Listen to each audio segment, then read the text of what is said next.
Adidas is about sport, culture, and innovation. It's about making the world a better place by bringing the best of sport to the world. Adidas Running and Adidas Training are our sport apps, and it's the way for people to track their fitness activities and performance quickly and easily. But in 2020, when the pandemic first hit, we saw the shutting down of every major race on the planet, and then the gyms soon shut down. So we made it a priority to deliver an experience that was not only engaging, but helped our consumers stay motivated and connected to the broader community.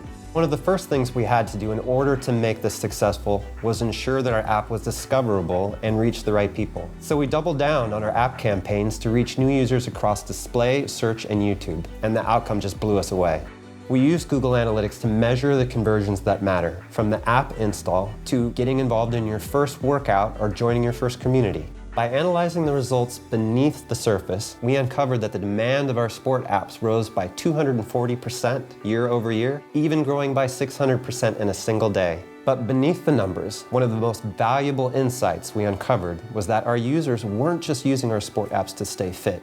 They sought a sense of purpose and connection to a community. So we launched the Home Team Hero Challenge. Every hour that users worked out, or every kilometer run or walked, we would donate $1 to the World Health Organization in support of health workers and researchers battling the pandemic. Through sport, we have the power to change lives. That's the mission and the spirit of Adidas.